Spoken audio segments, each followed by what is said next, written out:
Today I'm visiting by way of Zoom with Shirley Hart David, who is the Emerita Director of the Sacramento County Public Law Library. Shirley, it is our custom to begin these conversations, as I like to term these sessions, with a little information about you as a human being, a real person. Could you tell us a little bit about yourself, both when you were young perhaps, and even today? Sure, I'd be glad to. So I was born in Camp Lejeune, North Carolina, and my father was in the Marines at the time. It was in 1949, October of 1949. So he had been in the Marines, and part of what he did was repatriate prisoners of war, Japanese prisoner of war from China. And after he came back, he ended up actually re-enlisting. And so he was still in the Marines when I was born.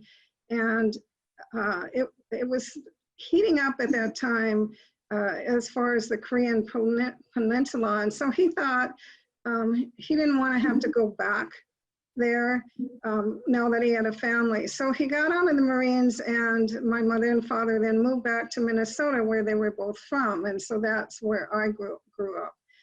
And they had 9 children together. So at that time it was 4 girls. It must have been 5. Well, there were 5 girls and 4 boys, me being the oldest one. And I grew up in Richfield, Minnesota, which was a first-ring suburb of Minneapolis. And this is where all these houses were being built for the returning soldiers and their families. And there were a lot of large families in Richfield. I guess it was because there were a lot of Catholic families in our town. And so on my block, there were either really large families like mine, or like the Lutheran family across the street who only had 4 children. And I thought that was a terribly small family, and I felt so sorry for them that they didn't have more brothers and sisters. So when I was 10 years old, my parents divorced, and that just put us in a whole different situation. So my mother really had to go on welfare. She didn't get much help on child support. And she worked as well. But one of the things at that time was that if you owned a house, you had to sell it and use that money for rent. And my mother said, now, what am I going to do? I have this huge family of all these children. Where would I find an apartment? And we would be, out of money very quickly. So she was actually able to persuade the social services in Minnesota that was not the right thing to do. So she actually held on to our house the whole time till I grew up. So my friends at that time in Richfield were mainly friends from church. I belonged to the youth group, and we did many things together, and they were all going to college. So I was going to college too. And actually in my family, pretty much nobody went to college until the very youngest ones, and later in their lives, in fact. So I really give a lot of credit to my friends. They were, I guess, my very first mentors and support group. I went to St. Catherine's College. It's now called St. Catherine University. At that time, as it still is, it's still a women's institution, women's only, but now that they have all the advanced degrees, men can also major there as well for those advanced degrees. So it was half the size of my high school class. I had almost 1,000 friends, they were mostly friends, I guess, in my class at Richfield and St. Catherine's. The whole school had less than half of that. So I really loved St. Catherine's. It changed my life. So that was, really helped me as well. And I hold on to the values that I had from that time to this day. So I've been married now almost 50 years. Next year will be our 50th anniversary. And we retired here in Hawaii in 2004 when I was 55. And we really immersed ourselves into this community. We didn't have a hard time of it because it's so much smaller. Even the whole island is even smaller as far as population than is either Sacramento or the Twin Cities in Minnesota. So we totally enjoy living here. So this is kind of how you get to immerse yourself. I was, early on, I was at a party in the neighborhood, and the children's librarian at the public library was at the party, and she said, "Oh, you're a retired librarian. How would you like to be a sub?" And I told her, "Well, that'd be great, but you do have other subs because I really don't want to work all the time. I'm retired for a reason." And she said, "Oh, yeah, no, we have other subs." But it turned out, no, they didn't have other subs. Plus, they had people going on long-term leave because they were having different medical operations recovering from them. So for 2 years, I actually worked half-time at the public library. And I told them I'd only do reference work, which was a great way to orientate myself to the community. Certainly, I met so many people there. And I was also the religious education coordinator at our church at that same time for those same 2 years. And so the church was next door. I would go back and forth between the two. I took the job as the religious education coordinator because we had a new pastor and he wanted to turn around the way they were doing religious education to be more focused on family education. And that was good that actually we'd already started that progress because in 2006, we had an earthquake. And our church, which was, had been built in 1850, was not stable after that earthquake. The only thing holding it up was the stucco on the outside and the inside of the building. And so all the buildings ended up being torn down, and we did have to have very much so family education for religious education. So today, I know before we just talked a little bit about the impacts that the quarantine has with COVID-19. And I can say that most of the meetings, I go to a lot of meetings, and almost because in these meetings are mainly on social justice, different social justice issues. But I go to a lot of meetings and they're all on the same video platform that we're using today. So that's kind of in a nutshell my life when I was young and what I am doing now.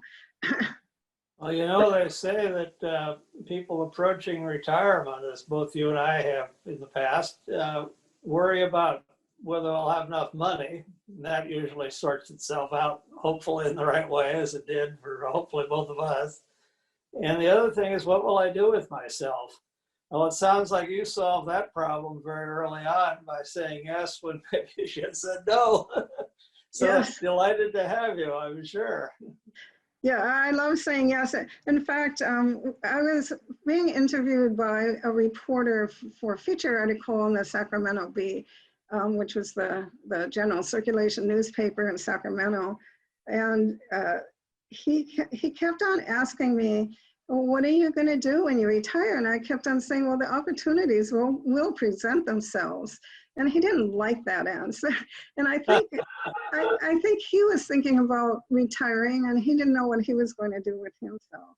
But they certainly have presented themselves. I think I did tell him, finally I told him, well, I'm going to do some writing. And I only said that because I was working on revising the trustees manual for the government law libraries SIS of ALL. So I knew I would be doing that writing. So then he was satisfied, so. Well, it sounds like you've had a full retirement up until now, and presumably that will continue for quite a while. One of the follow-up questions I generally ask, though I don't know if it's needed this time, but I'll ask it anyhow, is do you have any particular hobbies or other special passions that occupy time other than maybe enjoying the beach near where you live? Yes, well, and I don't really go to the beach very much because you don't want to be in the sun that long. I do go swimming in the ocean, but my husband and I really enjoy traveling, and we've traveled over 80 countries, and most of that has been since we retired. And so we can't be traveling right now. So what I've been doing is catching up on the photo books that I have been putting together from all the digital pictures that I had on our trips. And in fact, the one I'm working on right now, Pat, is of Ireland. And I took a picture when we were there of the Kehoe's pub and where was it in? I forget which town it was in, but I took the picture because I thought of you, and I thought at some point I'd send it to you, and I don't know if I have. And hopefully the mail is still going through despite all the rumors to the contrary. Well, I'll send you a digital picture, and I think it was in Dublin. That's where it was. But I will send you the picture. I don't know if you had ever encountered it in your travels to Ireland, so I thought I'd take it. I have never actually gotten to Ireland. My late wife and I were over in England and Scotland the year I was president of ALL. I was there for the bio meeting, and she came along. It was a great opportunity. And we talked about Ireland, but they were still having the sectarian violence in parts of that. And Carol just did not want to go into a place where we might get shot at. No. So I never have. And I've been back, but I've never gone to Ireland. And it's on my wish list, though. Well, this was 2013. It's very safe right now. So. Yes. It was then, for sure. But, I think people can travel there, but I don't think people from the US can at this point. Mm-hmm. But another thing that I like to do is genealogy research. I've been researching my family history with Ancestry.com. And it's kind of interesting because your DNA results, the results don't change, but they keep figuring out other places that your ancestor probably lived other than what they told you before. Recently, I learned out that after all, I am not German, which I didn't think I was, but that German became Scottish. I thought that was interesting. So the Scots get added with the English on my family history on my father's side. So that's fun. That keeps me busy looking for more ancestors and sharing that with relatives. So yeah. That's a very interesting database with which to work. I've done some as well. I've never done the DNA part, but maybe I'm afraid I'd turn up finding a horse thief in the family or something that was hung. Yeah. But I haven't yet. Yeah, it's my dad's side, there's an issue with, we don't really know where his father came from. He has in different records the names of his parents and where they were in Michigan, but I can't figure that out. So that's really the real story.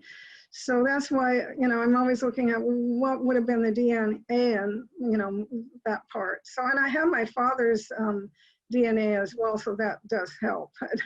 One of these days, I'm sure I'll figure it out.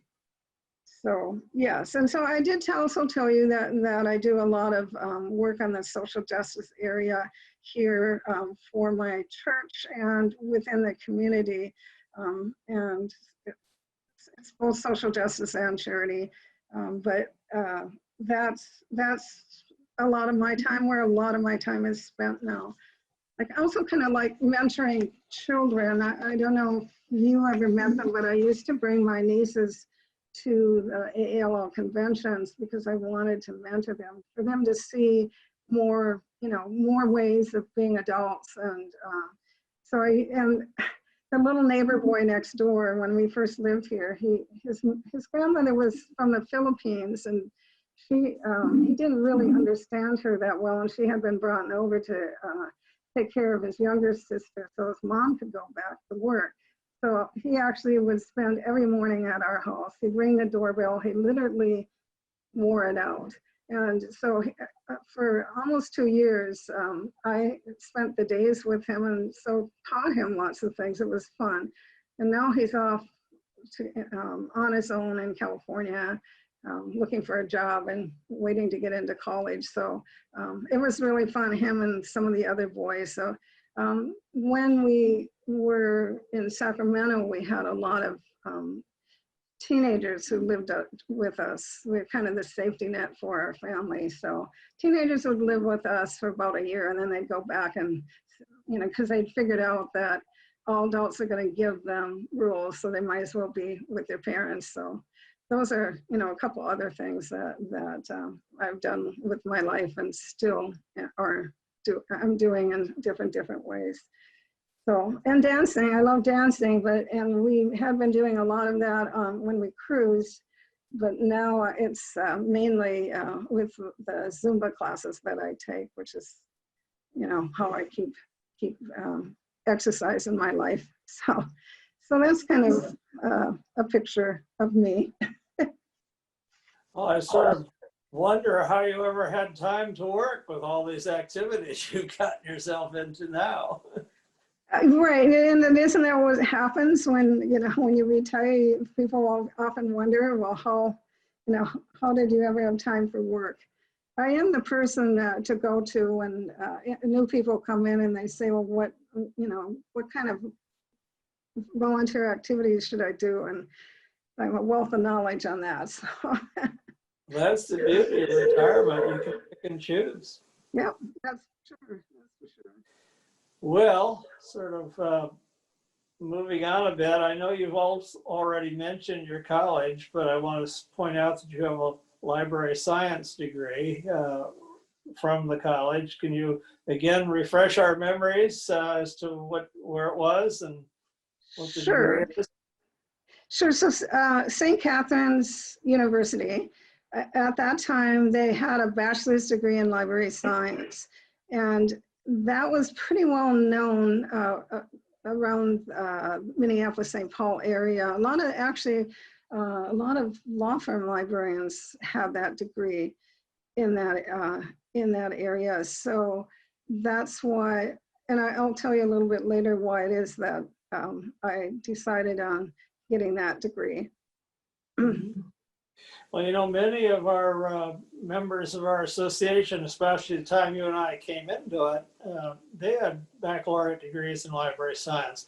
That was the degree until more recently, when a lot of the schools went to the graduate level and started giving master's degrees. So, you know, you had the right credentials, that's for sure.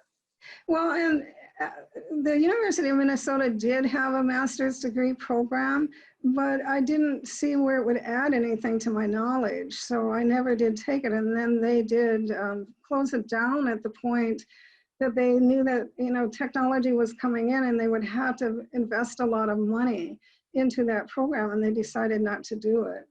Yeah. Well, a lot of the schools, of course, have broadened their curriculum to include computers and everything else, the management of those databases. Right. And but St. there's Catherine's, still a few reasons that have the regular old-fashioned skills too. yeah.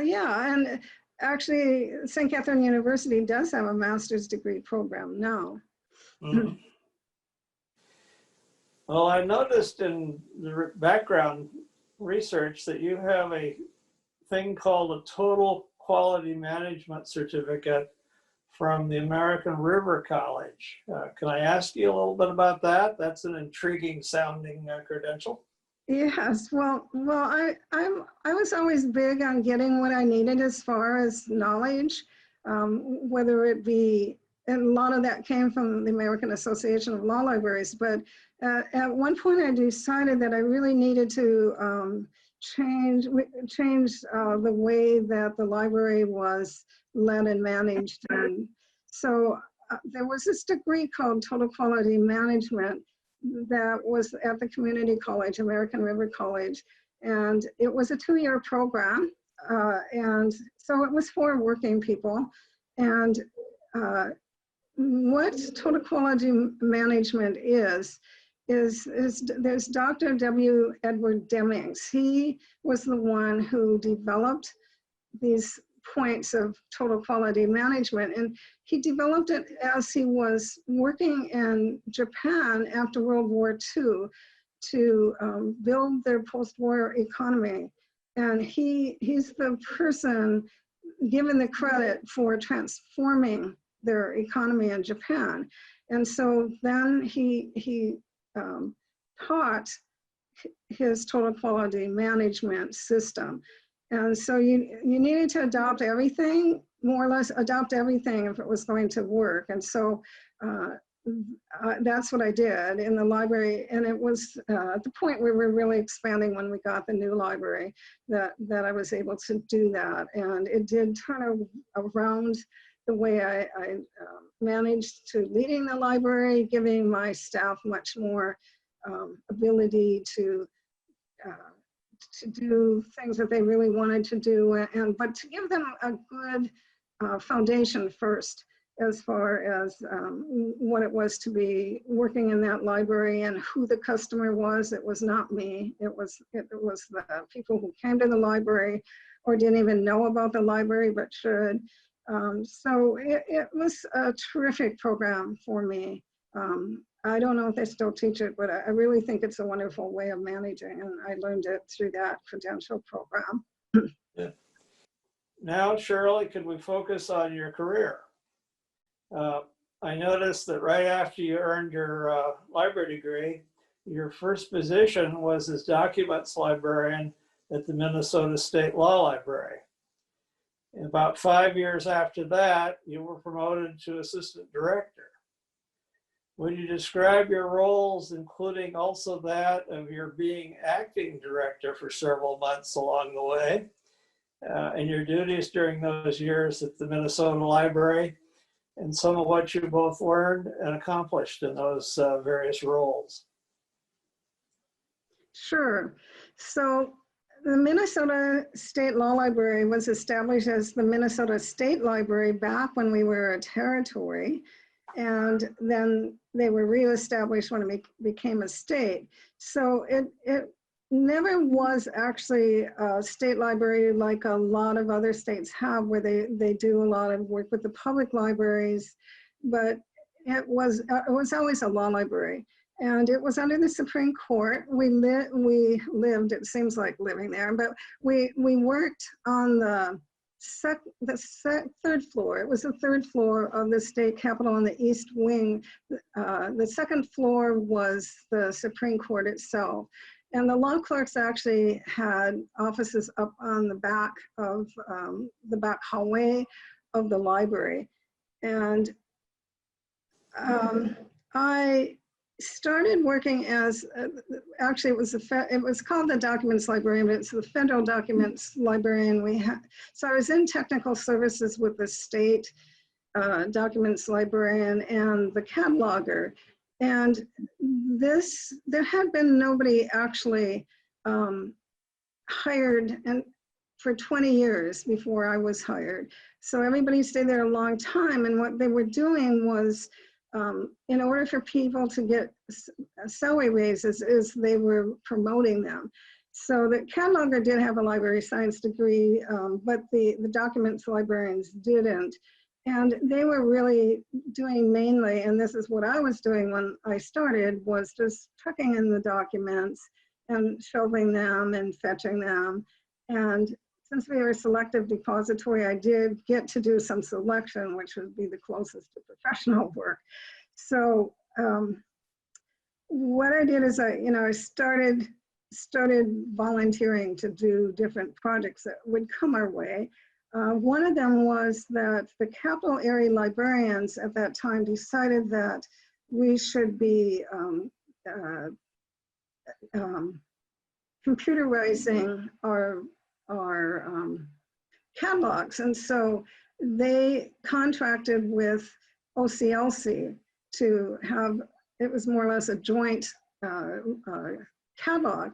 And I don't quite remember how they got our card catalog to be in printouts, but they did. These big, remember printouts with the paper with the green and white stripes?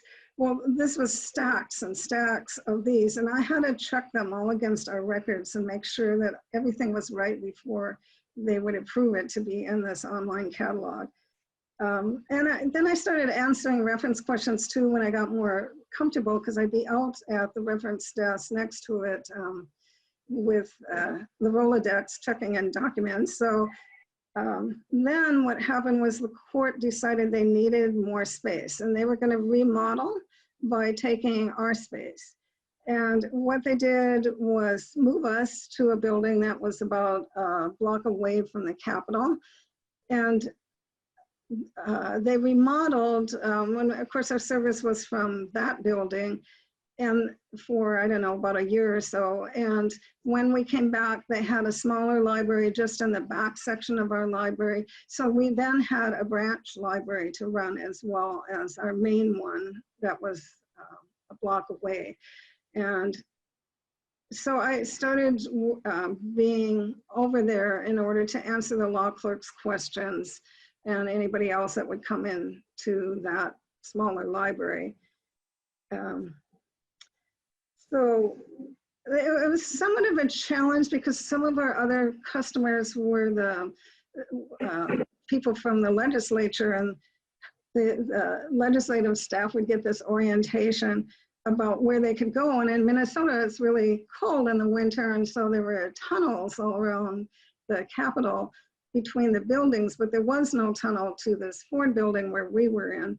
So I remember one of the young clerks said, I don't know what to do. She called me and she said, how am I going to get this book? I was told I can only go where there are tunnels. So she didn't know how she would get to our building. She would have to go outside.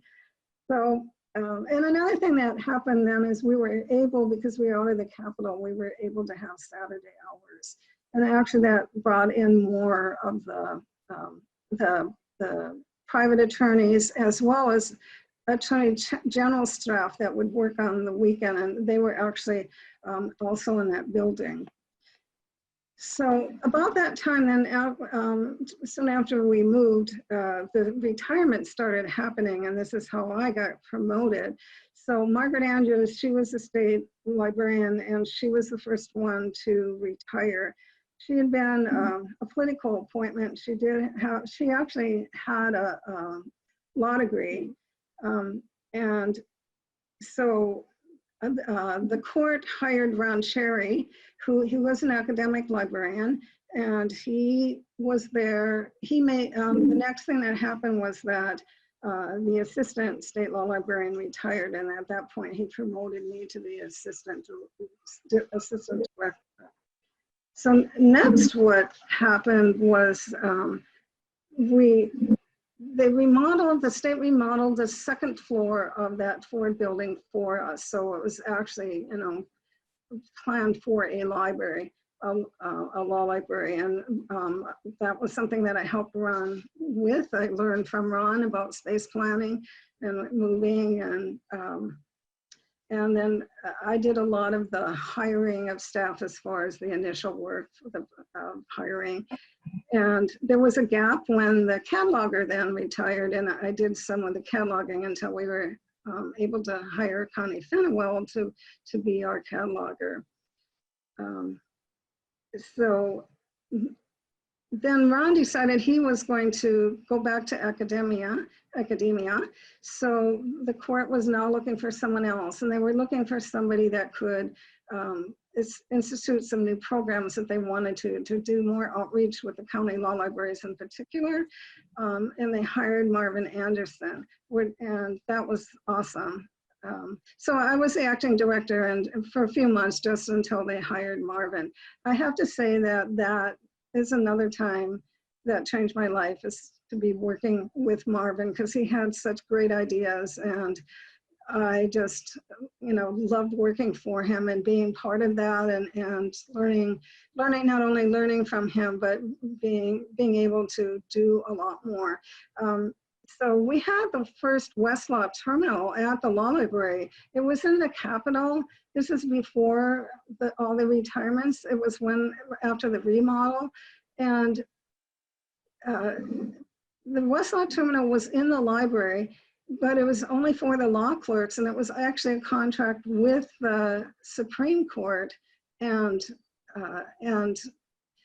the West. So it was I think it was actually the first Westlaw terminal anywhere. Of course, West was in St. Paul, but we didn't They really. certainly were in those Yes, days. they were. Yes. And a lovely building along the river. You couldn't really, we only saw the top floor. I don't know if you were ever there, Pat, but the top floor.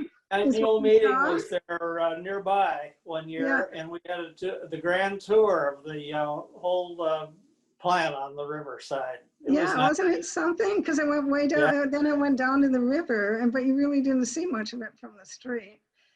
So, so yes, we had the first Westlaw terminal, but it wasn't for us. So when Marvin came along, he started a Westlaw program and hired somebody to help do the work questions with the attorneys. So he is the one that really brought Westlaw into the library. The county law library program that he started was fantastic. The last year that I worked for him, I actually did that program. And I know that Barb Golden talks about that because she came after me and went around to all the different county law libraries. And I did some of that too in my year as the county law library program director. And it was more than just working with like clerks on their collections, which we did a lot of that, a lot of space planning for them. But at the beginning of all this, there were a couple of counties, because every county in Minnesota had a county law library, but they're funded just as California was by civil filing fees. And so depending on how many cases you had, your library was, big or small. And so really the only really big one was Hennepin County. And Duluth also had one that was pretty big too in St. Louis County. There were two little counties in Southern California that I'm sorry, I'm in the wrong state, Southern Minnesota, that had a joint county law library. But the way it was run was that all the books were at one county seat in the courthouse, and there was nothing in the other one. So if you were an attorney and you needed to do legal research, you had to drive to that other county, which is no fun in the winter. So they were not happy in that county that didn't actually have the law library. So they wanted to split up. So I was actually called down to testify what I thought about the situation. And what I said was, and I talked to the judge that ran the county law library and said, all you need to do is have like a courier service or something to this other county so they can get the books they need, or copy them and pages and send them to them or do something. And they really were not willing to do that. So I told them I thought that they should split up, and that is what ended up happening. But the judge that ran the county law library wasn't really happy with me. He called me a traitor. So I can do those things. So, and the other time that I dealt with the county law library board, and it was also the bar association, both was up in that St. Louis County where Duluth was. It's a huge geographic area. Again, it's Minnesota, and the winters you can't get around really well. And they had in Virginia, Minnesota, they had kind of satellite courts there. And so the Bar Association wanted a law library in that satellite court as well, because they didn't want to be going off to Duluth all the time to do their research either. So I came and spoke to the Bar Association, and I spoke to the board in Duluth, and I spoke to the Bar Association in Virginia. And we, in the end, were able to arrange that they would have a satellite county law library in Virginia, and that worked out really well for both of them. Nobody called me traitors. And in fact, one of the Supreme Court judges, he was from that area, and he said he had been trying to do that for years and could not get them to agree. So he gave me a lot of credit for that. So yes, I actually love that county law library program. One more thing I wanted to talk about was the CLE classes that Marvin started. It was right at the beginning when, I guess, in Minnesota, when attorneys had to have continuing legal education credits. And so we had a series of classes that Marvin started, and one of them, the one that I want to talk about, is it was law. It was a law and film series. So it was all these major movies that were like 12 Good Men, that had a theme, a legal theme, a courtroom theme. And we advertised it in the St. Paul Pioneer Press so the public would come. And the attorneys came because they had to get the credit. So they would watch these movies and then have a discussion between the attorneys and the public about how it really is in a courtroom. So I thought that was a wonderful way of bringing together attorneys and the public.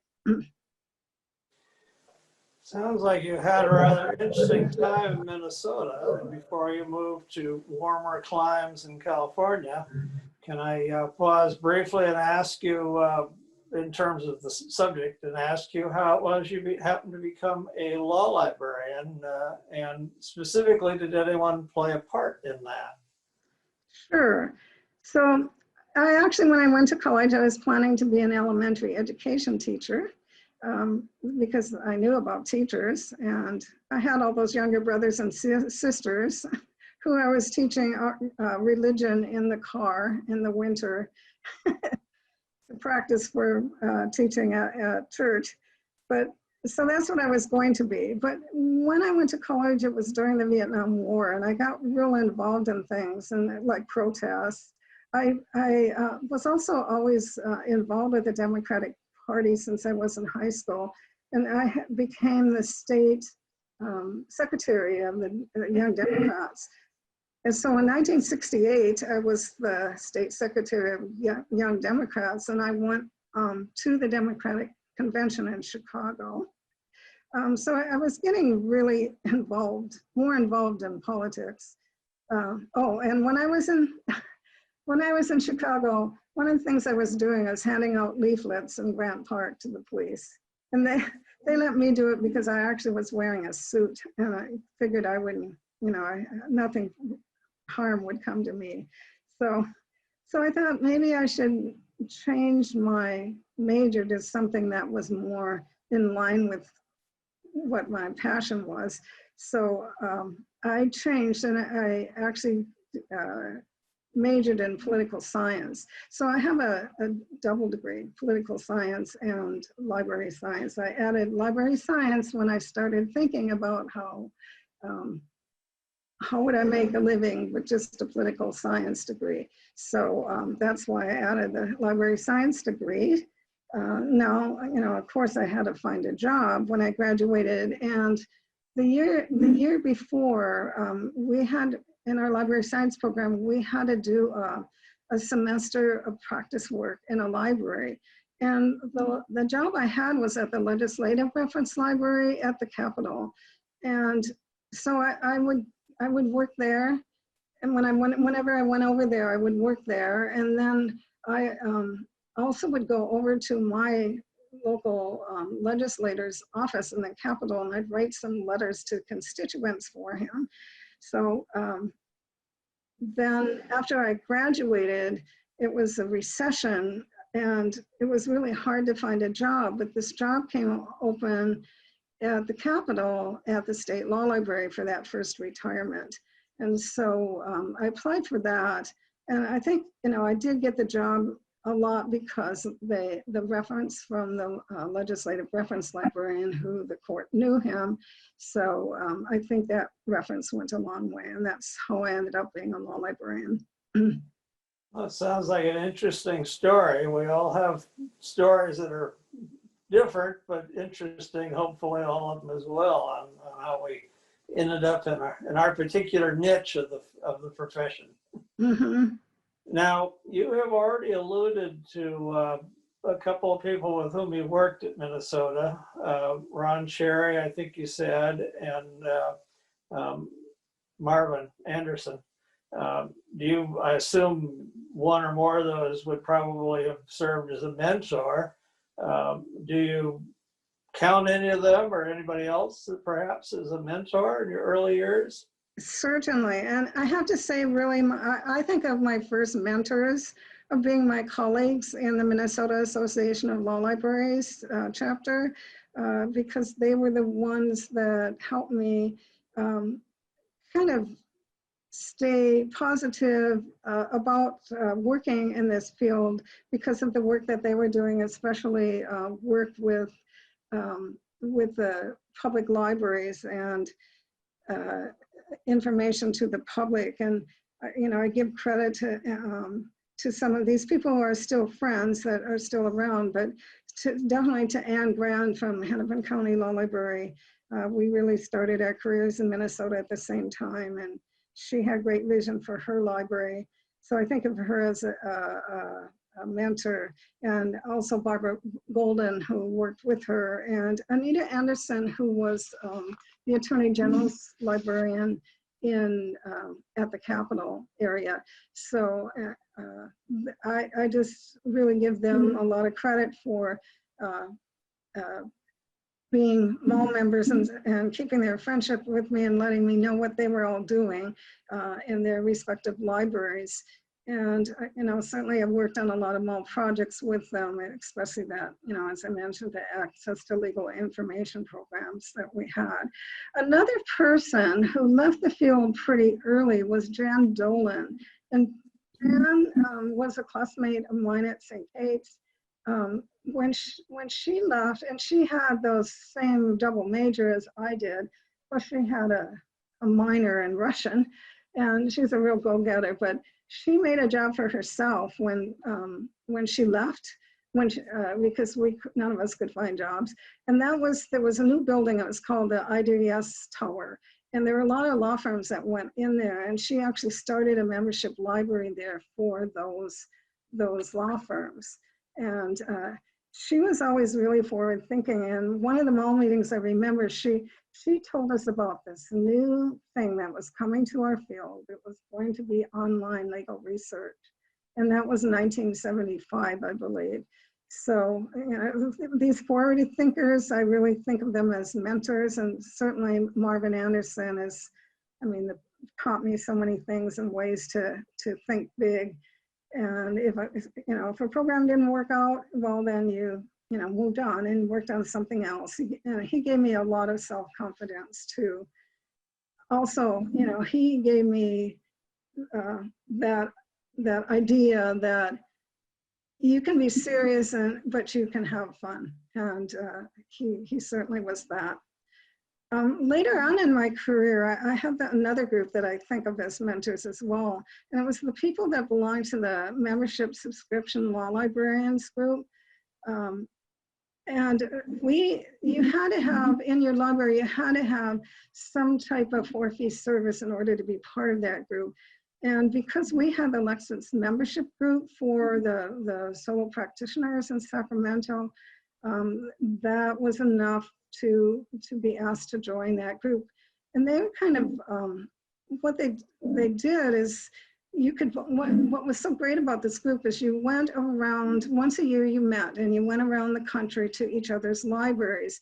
And you could bounce off a new program that you were considering, and they would give you some advice about that. You talked about your experiences during the year and gave ideas to other people.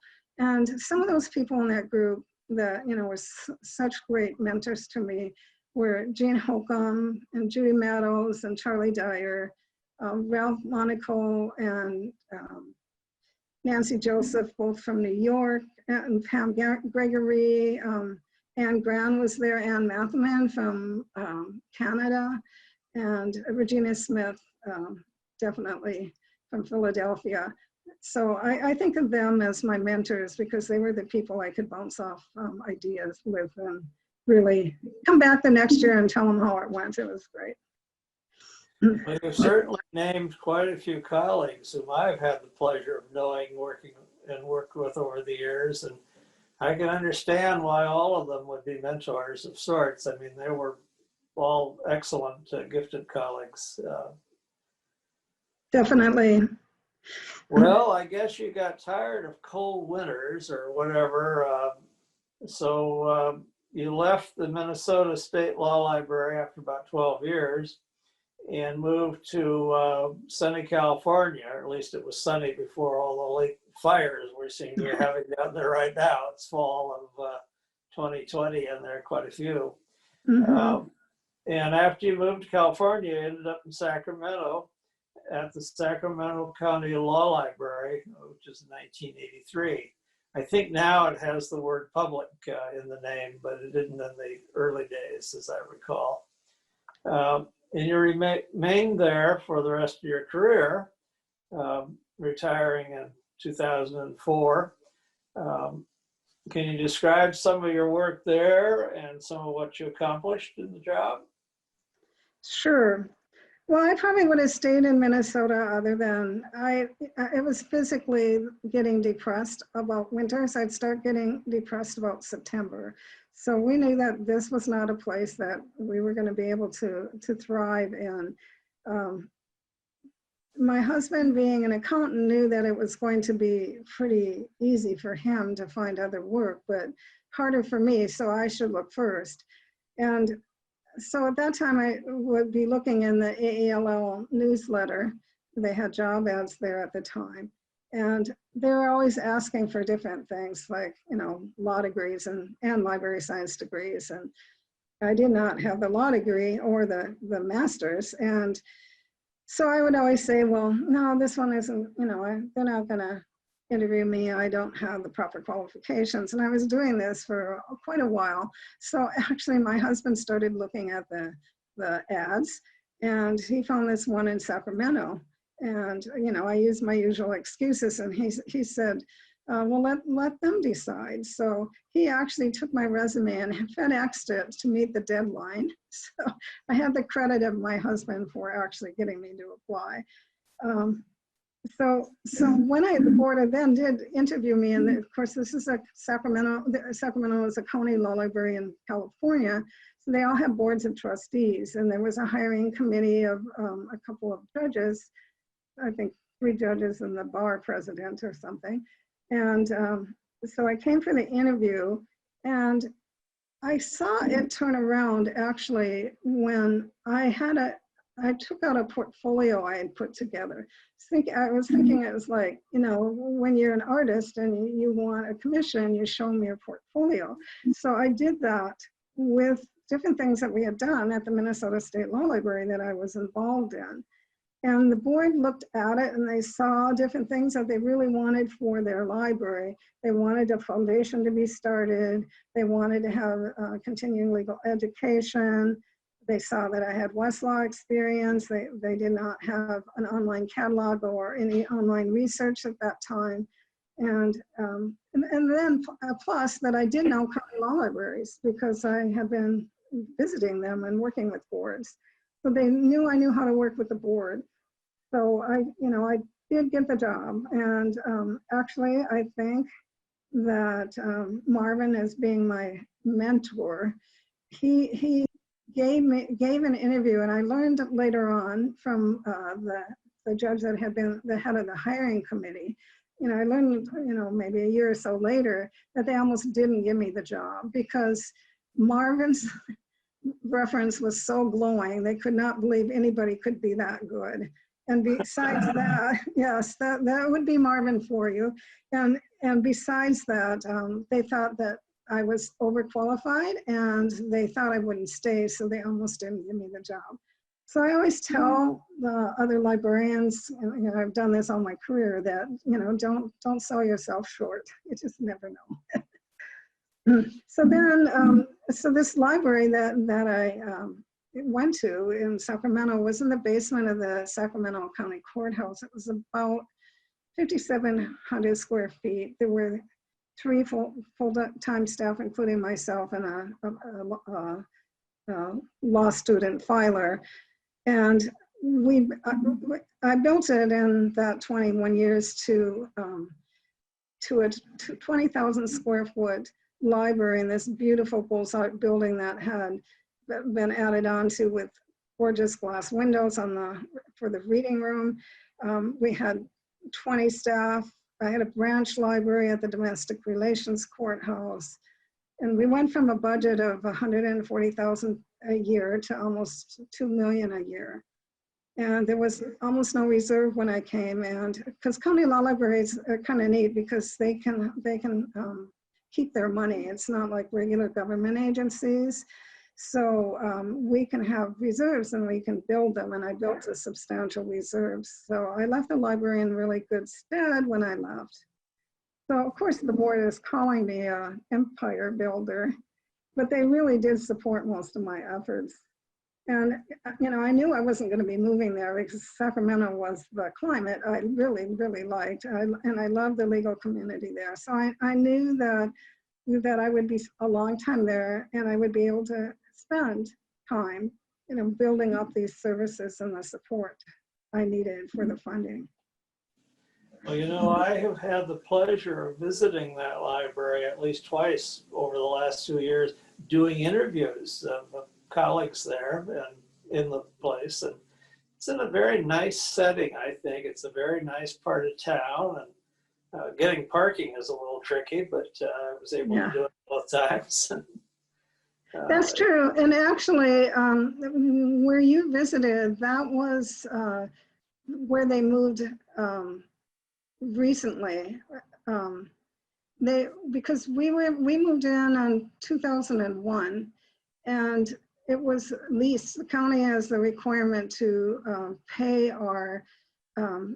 for our space unless we can afford it ourselves. And we had a deal where we paid for some of it, and they would pay for everything if our reserves went down too low. But so we were in this Bullseye Building that had been the police department, and it was built in like 1910, 1912. And I thought that was one perhaps you had been in, but it sounds like not. No, it wasn't, because I think after we had a 10-year lease and it had changed ownership, and I think that owner, he bought it high, and he couldn't sustain it. There were us, and there was law firms on the other floor, and I think he could not sustain it. The county didn't want to pay what they were going to charge in the new contract. So they moved the library. What came due was actually a building that had been across the street from the courthouse, so it was closer to the state courthouse, you know, county courthouse. And that's the whole building is just the library. So I have seen that library. It's, you know, it's very nice too, and it's downsized from what we had. But things have changed, and the reliance on the books aren't as great, but they still have like the training center, which was something that we started in the county law library when we were in this beautiful, it was called the Hall of Justice Building. And so we had this really nice training room that was on the second floor that was totally sponsored by Lexus. It was great, even though Westlaw could also train there. And that's where we did our CLE training as well. And this Bullseye Building, I'll tell you a little bit about it. It had been the whole police department, which included the jail. And it up on the top, on the roof, there was this little building that was their firing range. That's where the police would practice. And we looked at, you know, this whole building when we were looking for space. It was amazing. And so then I would get these stories, like there had been a connection when they built the new county jail, which is near it. And they had actually a walkway between that building, the police department building, and the jail. And there were, I think there was maybe a little court room somewhere there too. And the county board of supervisor member who was on our board, he would tell me how he would watch them walk back and forth on this walkway, the prisoners back and forth between the jail and the Hall of Justice building. But it was put on the National Historic Register. They did a great job on renovating it. So that it was really a great building to be in, but it was a little bit further from the courthouse. The attorneys didn't like it, so we also had a small branch still in that courthouse for them, just so they had a place to sit between cases and do some research. But it was beautiful, but I understand that they couldn't at some point maintain what they wanted for rent there. And it was good, the other building then came available. I have to say that I'm very happy that they hired Coral. They did a national search. Coral Henning was the director after me, and she had worked for me for a couple of years. And she just continued on all the programs and added some. And that's what you really want when you leave a place, is to leave it in a good place, and also to have it continue to thrive and serve your customers. Oh, another thing I want to tell you about the courthouse. Not the courthouse, but the Hall of Justice library, and was that there was a lineup wall, and the lineup wall ended up being in one of our back hallways, staircases. And on the lineup wall, they, hadn't used it for a long time. And I think when the main police moved out, it was the undercover police that were in that building. And they put things, little graffiti on that lineup wall, like over 6'6", it said "too damn big," and when it was really short, it said "too small, throw them back." And I have pictures of the membership subscription libraries members all at that lineup wall. That's like one of the keepsakes that I brought to Hawaii with me. So great building to be in. So I had the time to build up the services, and one of the things that I did, because I knew I needed a lot of support too, because I needed to get filing fee increases. And so to get the Bar Association support, I asked if I could have a column in the County Bar Newsletter, which is really a slick magazine now. And then I asked if I could be on the committee, the newsletter committee, because I didn't want them to take out my columns. And that was a dilemma for them because I wasn't a bar member, I wasn't an attorney. So what ended up happening is they had established associate membership. And so then I was actually a member of the Bar Association and could do other things with them, and certainly went to all their meetings, a lot of their meetings, and certainly their annual meetings, and was part of the legal community that way. I think that helped with support. And we added 3 advisors to our board of trustees who were from the different specialty bars, so we could hear what they needed to at the library. So they were not voting members, but they gave us a lot of recommendations, and they actually helped me with things like contract negotiations. So so that was one way that I got more involved with the bar. And by the time I left, not only did we have the column, but we had a second little sidebar that whatever the topic was, their main topic of the magazine, the feature article, I would look at websites where they could learn more. So I would have that sidebar of those websites, and my staff did that as well at the end. So we had a really close connection with them. These specialty bars, they had, some of them were minority groups, bars, attorneys. So the Asian Bar Association, the Wiley Manual Association was the Black attorneys, the women lawyers. They started lobbying to get more minority judges. And they were all doing it on their own. And so they decided, well, maybe we should get together and have a unity bar. And they were more effective when they started advocating for anybody in their group, not just, their own group. And I was part of that because I always thought that I was a minority, as being not an attorney. Not that I wanted to be a judge, but I also participated in their meetings and their programs. And I actually brought that program to AALL when it was in San Francisco. They came and talked about it, and Margaret Andrews, my mentor, he took that idea back to Minnesota, and their bar associations did that as well. It was our bar that led it. So there's always interaction between, it goes both ways, I guess. And so I had a really close relationship with all these people. And of course, I feel that it's the services that make the library, not the books. So I was always looking for better services. Another one that I started early on was I was up in one of the judges' chambers, and I noticed that they did not, nobody was filing anything in the chambers. So the pocket parts were sitting in boxes. Shepherd citations were still sitting, in their plastic wrap. And I thought, well, obviously this judge can't be relying on this. But certainly can't if you can't read it. Yeah, you can't. If it's still in the plastic, you cannot read it. So I talked to my board. I talked to that judge. I think he was on my board. And then I talked to the law clerk too, or the clerk of the court.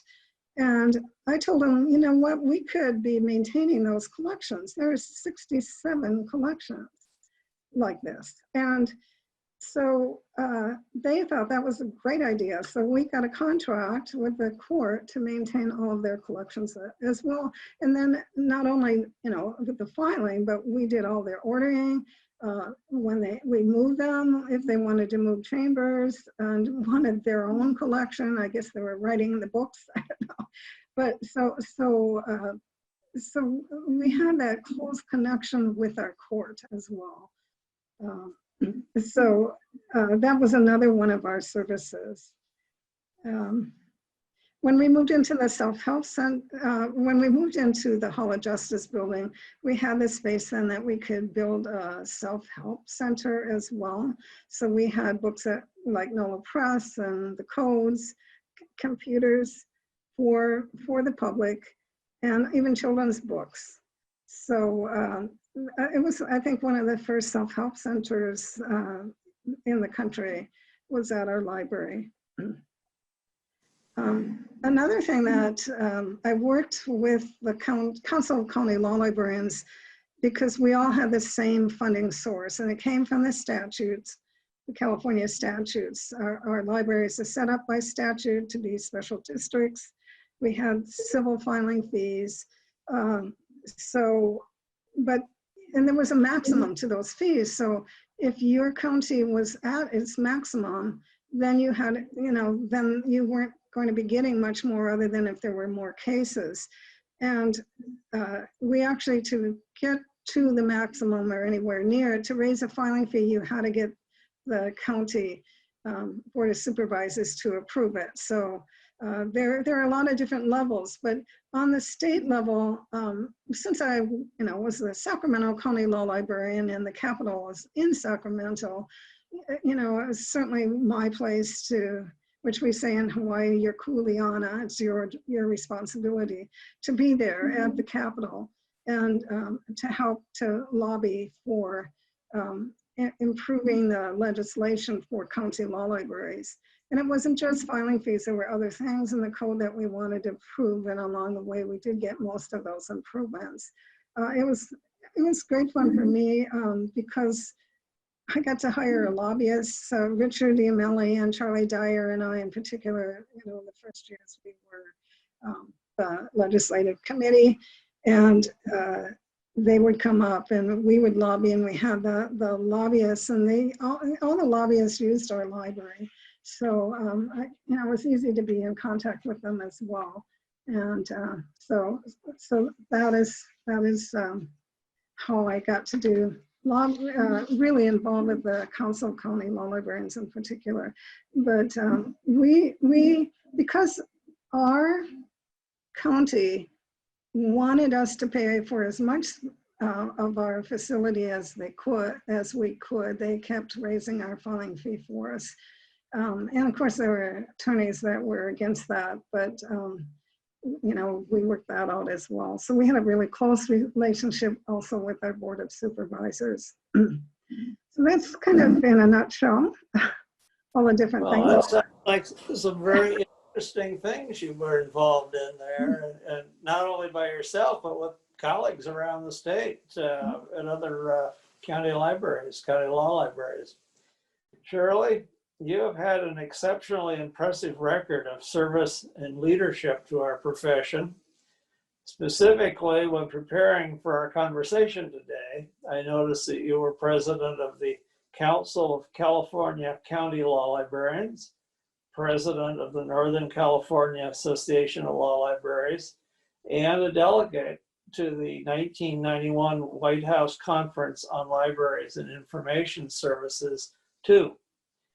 You served also a term on AELL's executive board, as well as in many, many other roles. Your recognitions for all of this service and work include the Liberty Bell Award, which you received in 1985 from the Sacramento County Bar Association, and in 2004, you received AELL's highest award, the Marian Gallagher Distinguished Service Award, which also, of course, made you a member of the AELL Hall of Fame, sort of automatically. I also noticed that you are a recipient of AELL's State Court and County Law Libraries Special Interest Section, now known as the Government Law Libraries SIS, highest award, the Bethany J. Ogle Award for Distinguished Service to the Profession, which you received in 2009. Can I ask you to describe perhaps a little of the service you did over the years, but more particularly why it was that, you know, with all the stuff you were doing at work, you thought it worth pursuing some of this as well, to take time to do it? Sure. Well, I've always felt that participating in our professional association activities has been part of my job. So I never thought of it as anything extra. It's really part of being a professional. And even in Minnesota, all my administrators that I worked for encouraged me to do that. And in turn, I did that as well for my own staff. And then I started asking my Board of Trustees members to be a member, at least to come to one AAL meeting, because I felt if they saw what we did, that then they would better understand when I propose a program where I was going with it. And so at that time, then the government libraries SIS was asking a judge or a trustee at each annual meeting, at their annual meeting, to install their new officers. And so we're thinking, well, we can expand on this. This is a good experience. These people, if they stay, they come back and they tell their librarians, how great it was. So we started to invite more of our board members to our meetings and having programs specifically for them, which, and of course, the next step was then to make associate members at AALL so that they could actually be members. And the general programming was something that we could look to them as what their needs were too for general programming. And so this actually was a great thing to do. And at the Sacramento County Public Law Library, it is now actually part of, or at least when I left, part of the orientation to be a trustee that you are asked to attend at least one meeting. And it's been really beneficial. So being involved in the National Association is important because it comes back to you tenfold. And my board, I know some of them continued to go to every meeting. They didn't just go to one meeting. And I think the last I heard, they were still attending our meetings.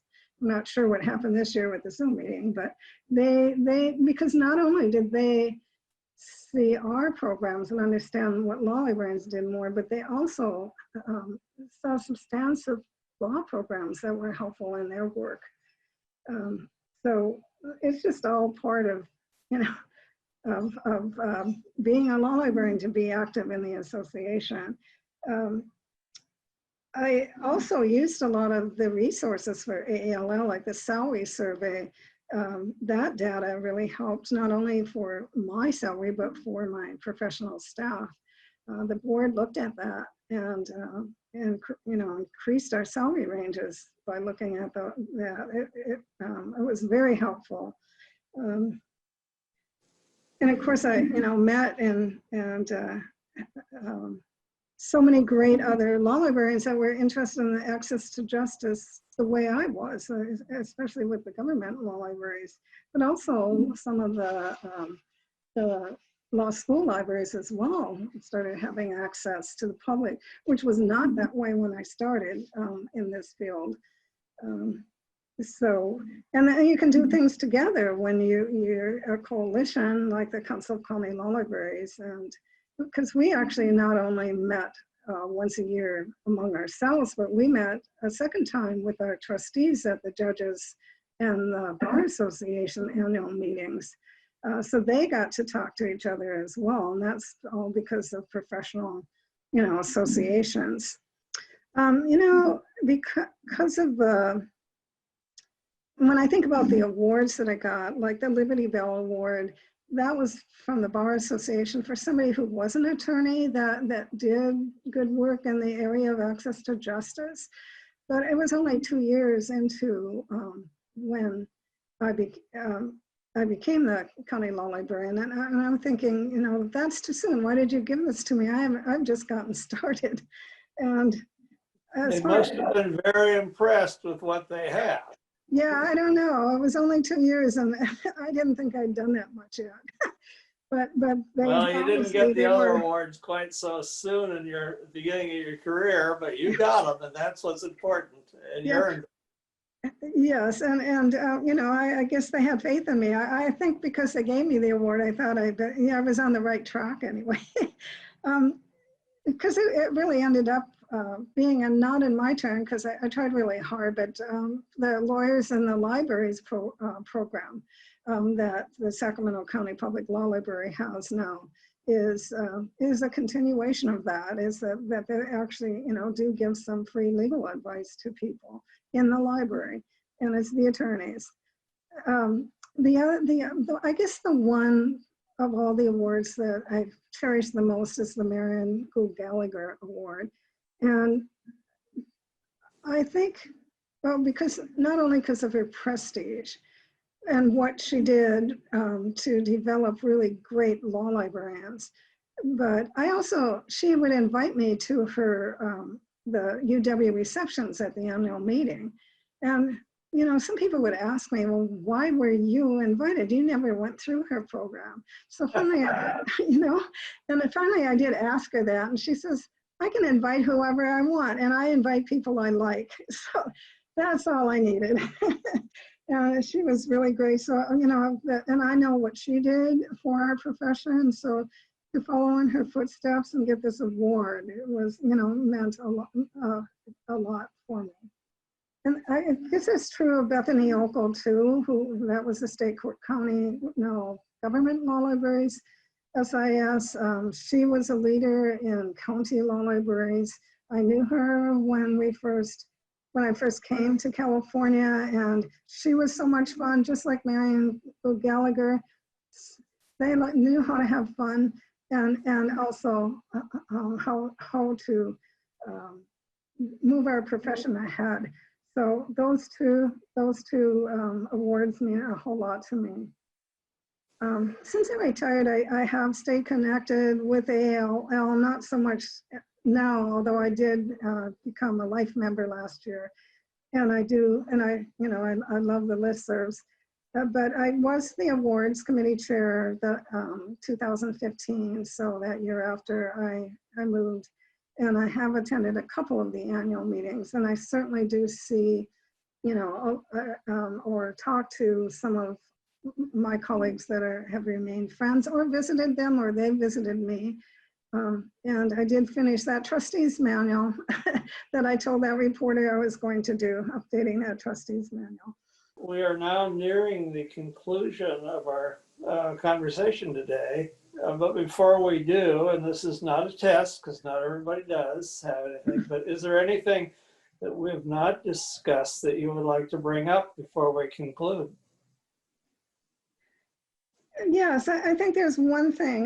That last year, it was the Seattle meeting. I think that was the last one that I went to. And I was involved with the Lexis and some of the other government librarians that I spoke about, Gail Warren and Jean Holcomb and Judy Meadows. And Lexis had a program, an all-day program the day before the convention. They were doing this for government librarians, especially the directors, kind of a leadership program. And it was the focus was on the future on that program. And so I started the program out showing some things that I had found that I thought were really going to be big in the future. And this is what they were.